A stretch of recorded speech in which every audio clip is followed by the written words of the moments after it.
Salam sejahtera untuk kita semua. Perkenalkan, nama saya Immanuel Parasian Luman Tobing dengan NIM 11S24035.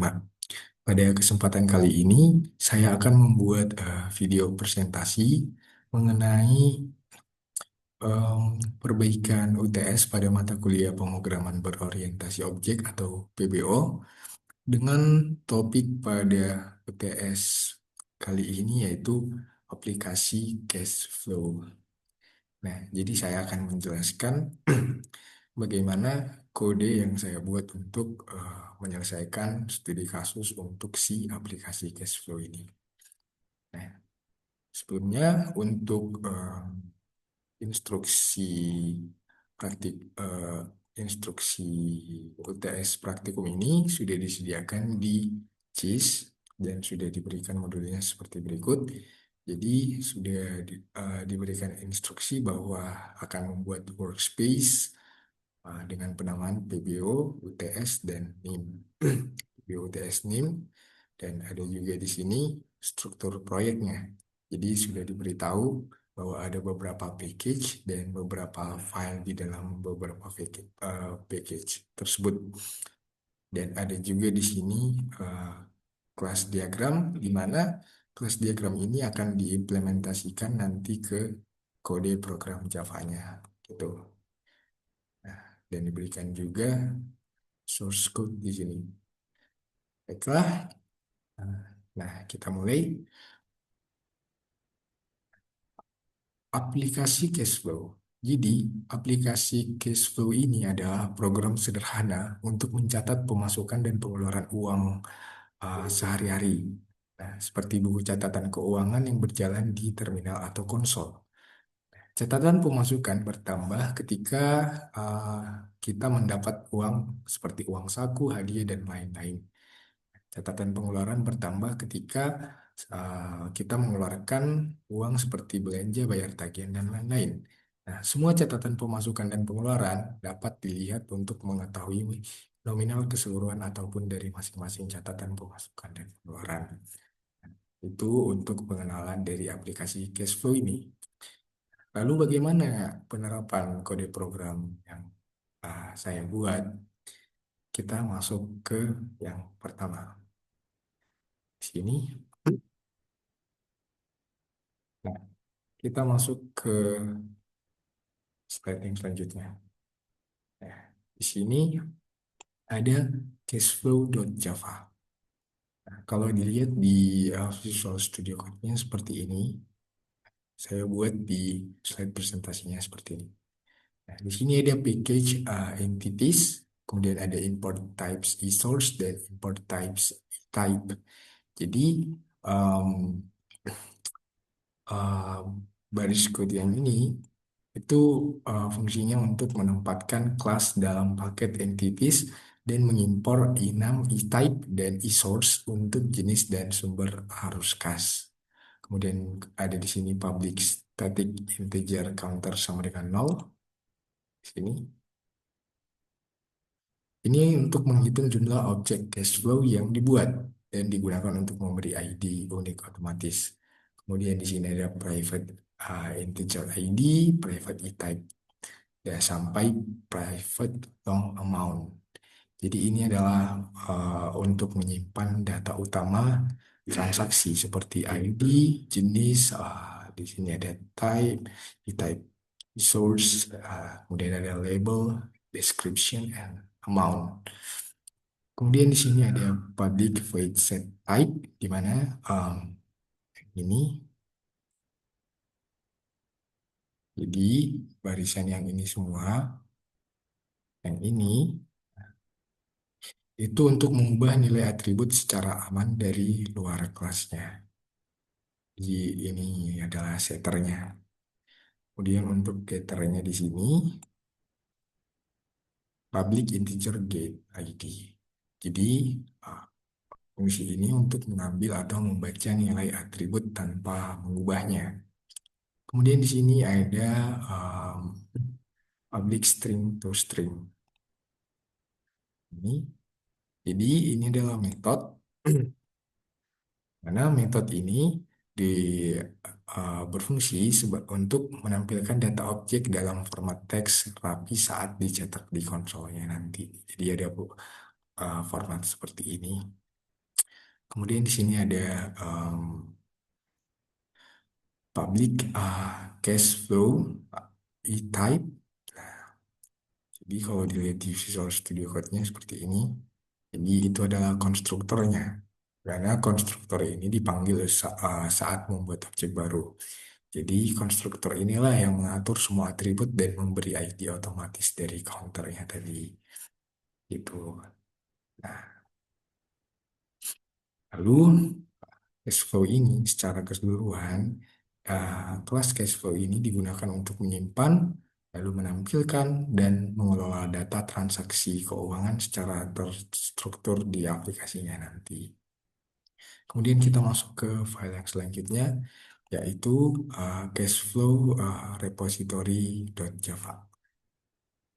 Jadi di sini ada package, nah, package repositories, kemudian ada import Java util release di sini kalau bisa dilihat.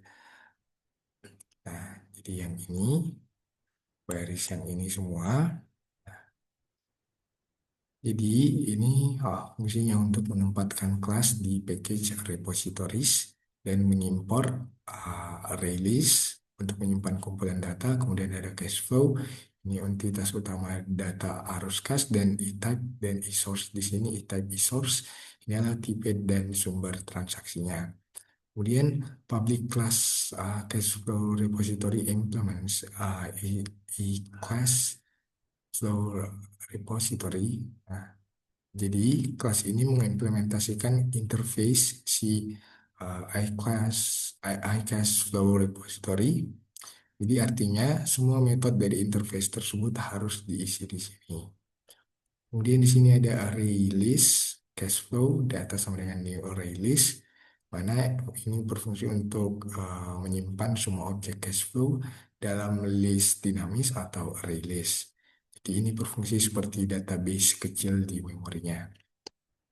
Kemudian ada public boolean repo update cash flow di sini. Jadi ini adalah metode untuk memperbarui datanya. Jadi program akan mencari data berdasarkan ID, lalu memperbarui semua atributnya seperti type, source, label, description, dan amount. Kemudian di sini ada public void repo add. Nah, jadi ini untuk menambahkan objek cash flow baru ke dalam daftar datanya. Kemudian di sini ada remove untuk menghapus data berdasarkan ID, dan di sini ada public release, di mana ini untuk mengembalikan salinan dari seluruh data yang tersimpan. Jadi secara keseluruhan ya, si kelas cashflow repository.java ini, eh ya cashflow repository ini berfungsi sebagai tempat penyimpanan, pengelolaan, dan manipulasi data cashflow-nya. Kemudian kita masuk ke iCash Flow Repository atau interface-nya. Di sini seperti biasa ada package dan beberapa import. Jadi ini menempatkan interface di package yang namanya repositories. Kemudian dia mengimpor release, cache flow, e-type, dan e-source di sini. Kemudian di sini ada public interface, nice repository. Kalau bisa dilihat di sini. Jadi ini mendefinisikan kontrak atau aturan untuk pengelolaan data cash flow-nya. Kemudian kalau dilihat di Visual Studio Code-nya, nah baris yang semua ada release, ada void repo add, boolean repo remove, boolean repo update. Nah, jadi uh, itu terdiri dari beberapa fungsinya masing-masing. Seperti metode di sini ada repo get. Nah, get itu di sini untuk mengambil semua data cash flow. Kalau repo add itu untuk menambah data baru, repo remove itu untuk menghapus data berdasarkan ID, dan ada repo update itu untuk memperbarui data berdasarkan ID-nya. Jadi secara keseluruhan interface si iClass Flow Repository ini berfungsi sebagai panduan dasar atau blueprint bagi kelas si Cash Flow Repository.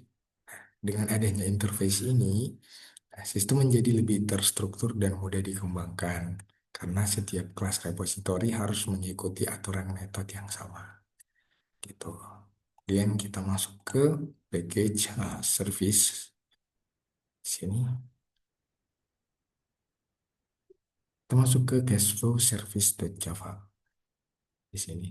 Nah, jadi di sini ada package dan import di mana si cashflow service.java ini mengimport semua kelas dan enum yang dibutuhkan seperti ada cashflow, ada type dan source, kemudian ada cashflow repository ini, dan kemudian ada array list. Kemudian di sini ada public class cashflow service implements iCashflow service. Jadi ini artinya bahwa si kelas cash flow service ini mengimplementasikan interface si cash flow service-nya. Kemudian di sini ada atribut cash flow repository dipakai untuk berhubungan dengan data di repositorinya. Kemudian di sini ada public cash flow service. Nah, jadi barisan yang ini, nah, ini merupakan konstruktor. Nah, konstruktor ini menghubungkan service layer dengan repository layer supaya bisa mengakses dan memanipulasi data cash flow-nya. Kemudian di sini ada um, public void service update. Jadi ini fungsi dari baris code ini adalah untuk mengubah data berdasarkan ID-nya. Kalau misalnya dia gagal, maka akan return false dan menampilkan pesan error. Pesan errornya adalah gagal memperbarui cache flow dengan ID. Kemudian di sini ada public void service remove cache flow. Jadi yang ini, nah, nah, program akan menghapus data berdasarkan ID dan memberi pesan jika gagal. Pesannya adalah gagal menghapus cache flow dengan ID. Kemudian di sini ada public void service add cache flow. Jadi dia akan membuat objek cache flow baru dan menyimpannya lewat repository. Kemudian baris code yang ini untuk menghitung total inflow-nya. Jadi dia akan menggunakan semua inflow atau pemasukan dari data cash flow-nya. Tuh.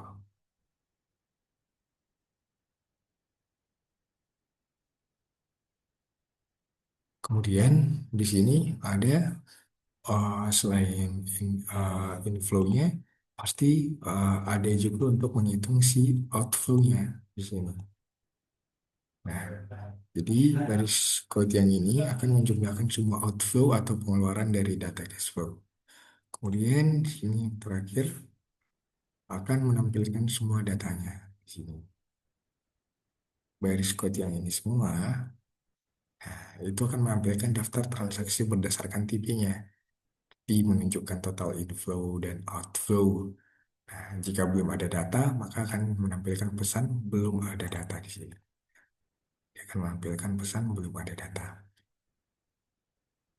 Jadi secara keseluruhan, si kelas si kelas cash flow service ini bertugas sebagai jembatan antara view dan repository. Semua logikanya seperti menambah, menghapus, mengubah, menghitung total dilakukan di sini sebelum ditampilkan ke layar. Nah, sesuai instruksi yang pada modul kan tadi bahwa kita akan menambahkan beberapa fitur ya seperti menambah data, mengubah data, dan di sini ada menghapus data gitu. Jadi ada tiga fitur. Kemudian lanjut kita ke sini. Nah, ada interface-nya. Jadi, lihat di sini, package service. Jadi, ini menunjukkan bahwa file yang si cashflow service.java ini berada di dalam folder service. Kemudian public interface. Nah, interface ini digunakan untuk menentukan kontrak fungsi yang wajib diimplementasikan oleh kelas cashflow service. Kemudian di sini ada void service show. Ini untuk menampilkan semua data cash flow. Di sini ada service add untuk menambahkan data cash flow baru.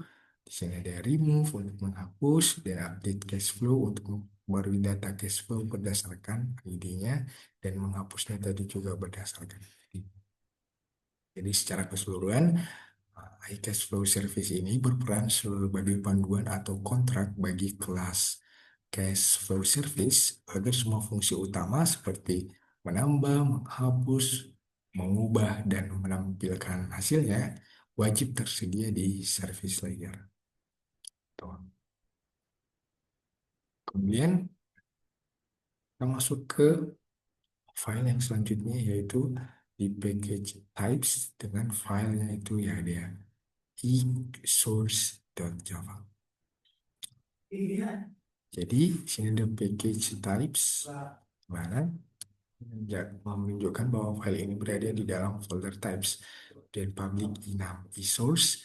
Di enum ini digunakan untuk mendefinisikan daftar pilihan tetap atau konstan dari sumber dana dalam cash flow-nya. Kemudian sini ada daftar sumber dananya seperti savings, investment, loans, cash, and items.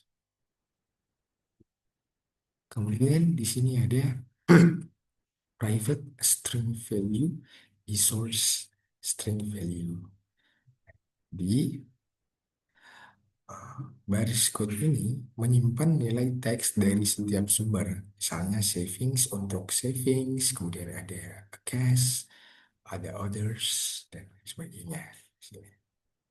Kemudian di sini ada public string get value. Ini untuk mengambil nilai teks dari enum untuk ditampilkan ke layar atau digunakan di program. Jadi secara keseluruhan, si e-source ini berfungsi untuk mengelompokkan dan menstandarkan pilihan sumber dana dalam aplikasi sehingga data lebih rapi dan konsisten. Kemudian kita masuk ke e-type-nya. Sini ada e-type. Di package types ini menunjukkan bahwa ini berada di dalam folder types. Kemudian di sini public enum type, di mana enum digunakan untuk menentukan jenis arus kas, yaitu arus kas. Di sini ada inflow outflow. Jadi inflow outflow ini adalah jenis arusnya. Maka dia inflow pemasukan atau outflow yaitu pengeluaran. Kemudian di sini ada uh, private string value, type string value. Mana ini menyimpan nilai teks seperti info agar bisa ditampilkan dalam format yang lebih jelas. Kemudian ada public string get value, return value. Mana ini baris kode ini untuk mengambil nilai teks dari enum untuk ditampilkan atau digunakan di program. Jadi secara keseluruhan si e-type ini berfungsi untuk membedakan antara pemasukan dan pengeluaran sehingga data keuangan dapat dikelompokkan dan dihitung dengan mudah. Kemudian kita masuk ke si input util.java. Di sini ada package utils import Java util scanner. Jadi ini menandakan bahwa file berada di folder utils dan di sini scanner ada scanner di sini. Scanner ini digunakan untuk membaca input dari pengguna lewat keyboard. Kemudian di sini ada public class input util, mana kelas input util ini berisi fungsi bantu atau utility untuk menangani input pengguna. Kemudian di sini private static scanners sama dengan new scanner. Jadi ini membuat satu objek scanner agar bisa digunakan di seluruh kelas untuk membaca input. Kemudian di sini ada public static string input. Jadi ini menampilkan pesan ke pengguna, lalu membaca dan mengembalikan teks yang diketik. Gitu. Jadi secara keseluruhan input util.java ini berfungsi untuk mempermudah proses pengambilan input dari user agar kode utama lebih bersih dan rapi. Kemudian kita masuk ke file yang selanjutnya yaitu cash flow view-nya. Siap. Di sini ada package views, import, service, import util, input util. Ini menandakan bahwa file berada di folder views dan iOS Flow Service digunakan untuk menghubungkan ke logika bisnisnya. Dan input util di sini digunakan untuk membaca input dari pengguna. Kemudian di sini ada service untuk mengelola logika cash flow-nya. Kemudian di sini ada uh, uh, public cash flow view di sini. Public cash flow view, di mana ini adalah konstruktornya, di mana cash flow view ini berfungsi sebagai lapisan tampilan atau UI, lalu menghubungkan interaksi pengguna dengan service. Kemudian di sini ada fungsi untuk mengubah data. Fungsi untuk mengubah data di sini public void view update to do. Nah, jadi baris ini akan meminta pengguna memasukkan ID lalu memperbarui data cash flow-nya. Seperti yang diperbarui di sana, ah, yaitu ada ah, type tadi ya, source, label, descriptions, and amount. Kemudian di sini ada untuk menambah datanya, menambah data di sini dan menghapus data. Jadi public void view add cash flow dan sampai ke bawah nanti uh, fungsinya untuk mengambil input dari pengguna untuk membuat data cash flow baru dan mengirimkannya ke si service. Dan ada public void view remove to do ini untuk menghapus data. Jadi program nanti akan meminta ID data yang ingin dihapus, lalu menghapusnya melalui service. Kemudian di sini ada uh, public void view show. Jadi ini akan menampilkan daftar data cash flow beserta totalnya seperti total dari inflow atau outflow-nya, lalu memberikan menu seperti tambah, ubah, hapus, atau keluar. Mana itu? Jadi dia akan menampilkan soal menu utamanya. Jadi kan dikatakan bahwa program akan memberikan menu seperti tambah, ubah, hapus, dan keluar. Jadi ya nanti menentukan satu maka akan tambah, jika dua dia uh, ubah, tiga untuk hapus, dan exit untuk keluar.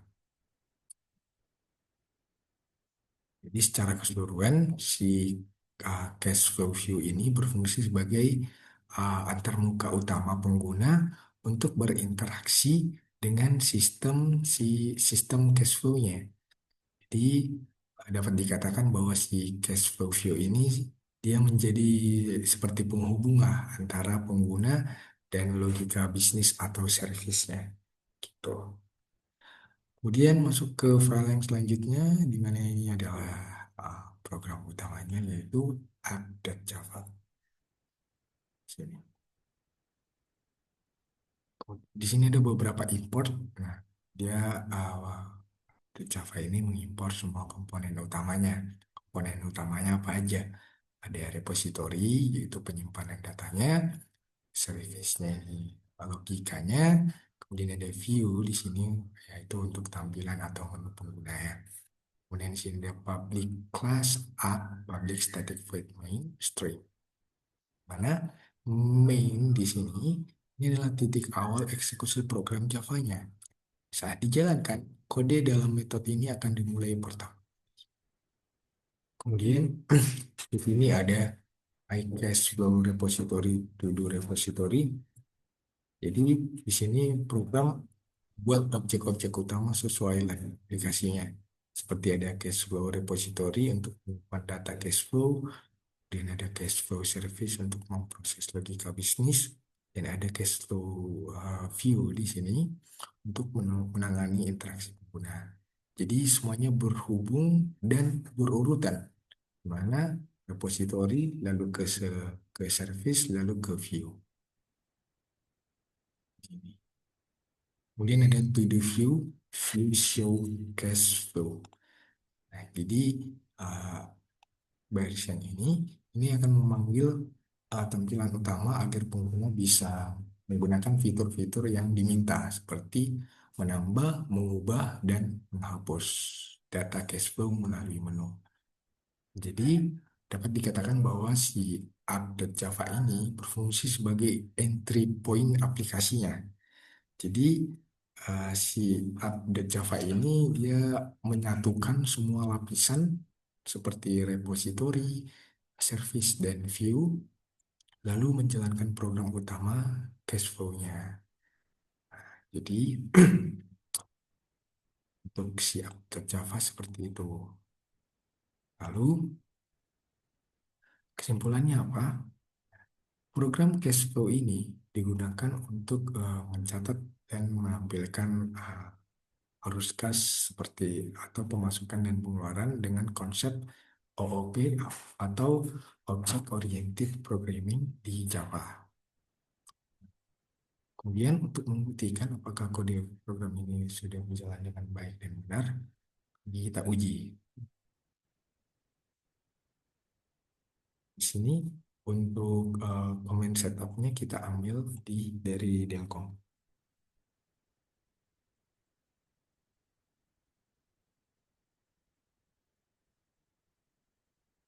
Nah, jika sudah berhasil di-compile, maka kita akan memanggil, kita akan run.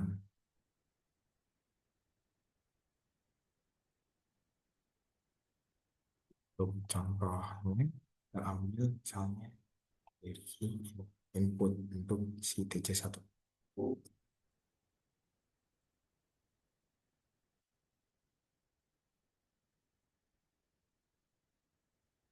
Nah, program sudah berhasil ya. Nah, karena sebelumnya saya sudah melakukan pengujian di Delcom Code Grading-nya dan memperoleh nilai di sini, maka dapat disimpulkan bahwa kode program yang saya buat ini sudah berjalan dengan baik dan benar. Dan nah, jadi ah, kode-kode ini semua atau aplikasi cashflow ini dia terdiri dari eh, beberapa struktur. Dia mempunyai struktur yang terdiri dari repository. Kalau kita lihat di sini ada repository ya. Nah, repository ini untuk menyimpan datanya, kemudian service untuk logika bisnisnya, kemudian ada view untuk tampilan dan interaksi user, kemudian di sini ada enum yaitu e-type dan e-source untuk jenis arus dan sumber dananya, kemudian ada input util untuk memproses input pengguna. Nah, semua bagian dihubungkan melalui si update Java di sini agar sistem berjalan terstruktur dan mudah dikembangkan. Jadi, begitulah penjelasan saya mengenai em, perbaikan UTS pada mata kuliah BBO kali ini.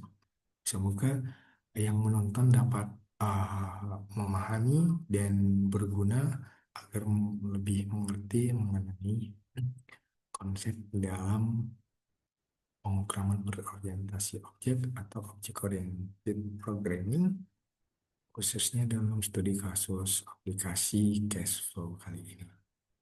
Nah, sekian penjelasan dari saya. Terima kasih. Salam sejahtera.